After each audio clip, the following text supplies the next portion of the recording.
Injury prevention is one of the most common hooks in the fitness industry. Unfortunately, in almost every case, it's bullshit. Humans are a wonderfully dynamic and robust complex system that has an almost limitless capacity to adapt to just about any stress you can place upon it, and yet still the most common concern we get from people entering the training environment for the first time is getting injured in a gym setting. Unfortunately, the reality of life is that injuries and pain are par for the course. Everyone, from top tier elite level athletes through to completely sedentary people, will at some point in life experience pain or injury in a way that's so debilitating it affects your ability to live your life to the fullest. Being in pain sucks. It doesn't matter whether that pain was the result of pushing your body to its limits or just a random occurrence in your day-to-day life, it's still going to be an incredibly unpleasant experience that I wouldn't wish on my worst enemy. If, like me, you've spent most of your life training for or competing in some form of sport, you've probably developed a relationship with discomfort and pain that, to the uninitiated, seems a little odd. With enough exposure over time, you'll develop a level of acceptance and, in some cases, a somewhat masochistic sense of joy in the discomfort of exertion and pushing your body to the limits. Learning to differentiate between discomfort of physical exertion and pushing to the limit of your abilities and the pain of injury is a lesson that unfortunately is very hard to teach without personal experience. For those of you that haven't had the experience of being exposed to these environments, the first time you get hurt in a training setting can be an incredibly confronting experience. You're likely to ride the emotional roller coaster of everything from I've broken my body and I'll never be the same again, through to this is my fault and I did something wrong, and occasionally to the point of what's this coach doing giving me such a stupid and dangerous exercise? All of those feelings are perfectly normal, valid, and a real part of this journey. Anyone that tries to invalidate your experience or tell you not to worry in this context is probably not the right coach for you. Pain's a protective mechanism that our brains have evolved over millennia, and it makes sense that that experience comes with a really heavy emotional involvement. And all of those emotions that you're going to experience, especially the first time you get hurt, are, as I said, very valid and very much a part of that experience. Learning to differentiate or separate out your emotional response to the practical process of dealing with injury and recovery and a return to training is a skill that, much like the acceptance of discomfort and some pain in the training journey, is really hard to teach without any personal experience. I was recently reminded of an analogy that was actually in the context of grief and dealing with grief over time that I think is also a really excellent one for framing the conversation around dealing with injuries and returning to training. For this analogy, let's imagine a box. In that box is a big red button that when you press it sends the pain signals to your brain that we're all really trying to avoid. Now imagine that in that box is a ball. And what we've done is inflate that ball to the point where it is just gently resting on that button. Basically so that any time you move the box, you're going to press that button with the ball. That's a great analogy for the initial stages of any injury or pain experience in the gym environment.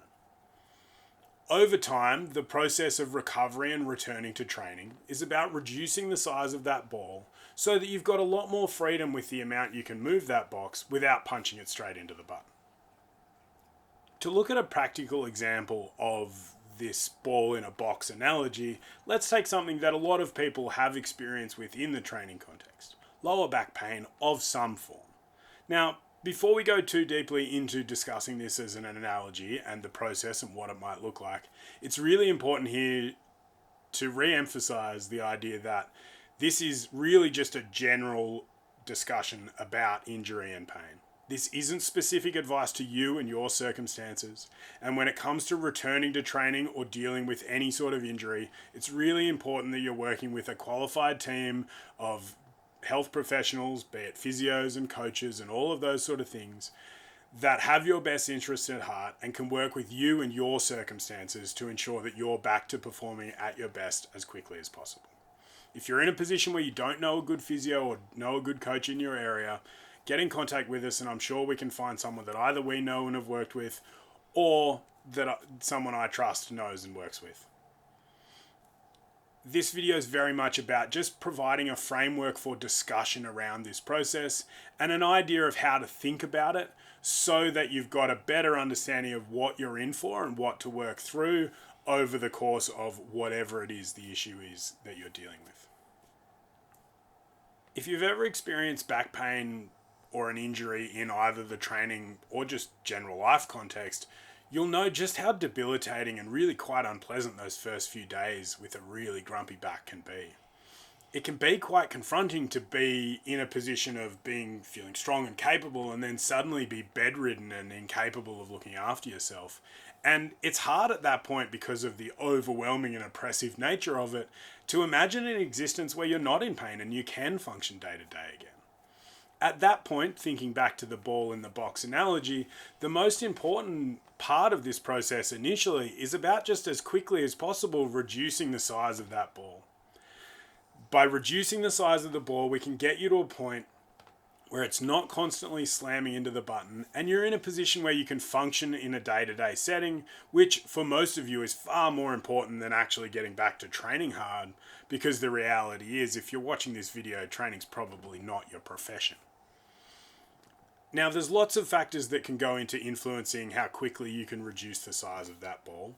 Things like adequate sleep and rest, adequate and high quality nutrition, good hydration levels, stress management both in and outside of training are all part of this recovery process, and the specifics of it are pretty much beyond the scope of this video. As we reduce the size of that ball and you gradually regain function, you can get back to day-to-day life and existing, we can start to look at returning to training. As we return to training, it's always important to remember that that ball and the box still exist in the background somewhere, and you're going to have to be aware of that through especially those initial phases.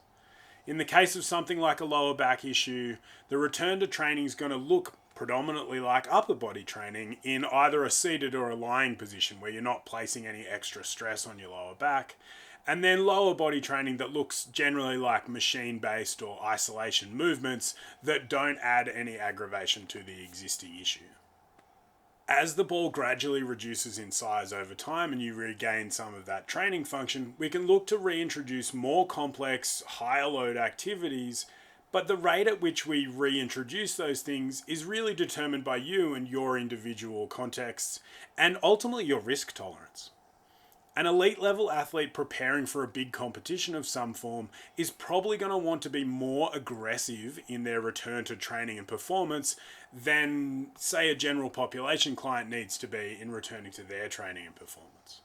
For someone at an elite level, they've got a ticking clock working towards that competition or that event or whatever the case may be. For everyone else, returning to training in a way that allows you to keep existing without the risk of pain or returning to debilitating levels of pain is probably a more acceptable way to do things. But as I said, it's ultimately up to your individual context. One important thing to remember as you go through this process is that at some point through the course of your return to training, maybe it's really early on or maybe it's not for weeks or months at a time, that ball's going to spontaneously reinflate and suddenly you're going to be what feels like back to square one. Now, again, there's a lot of factors that can go into influencing that somewhat spontaneous reinflation of the ball, but often when you dig down to the core of it, it's things outside of the training context that influence it. Maybe it's a period of less or low quality sleep, or high levels of work stress, or emotional relationship issues, or things like that. Again, the specifics of those are probably irrelevant for this discussion, but recognizing that all of the factors that influence your life outside of the gym are also going to play a really significant role in your return to performance post pain or injury.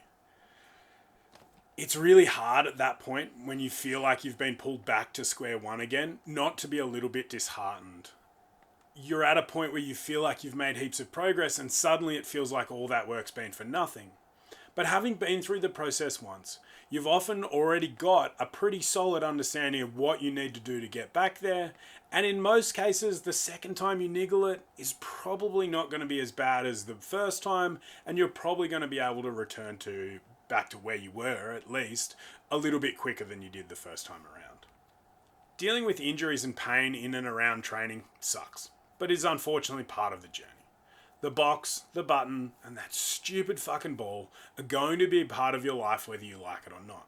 But hopefully, with discussions like this, you can reframe the process and learn to separate the emotional response away from the practical applications of what you need to do. And hopefully, over time, that means you can get back to training hard quickly. It might not be a short journey, and it's almost certainly not going to be a linear one, but you can do it. One step at a time, just keep going.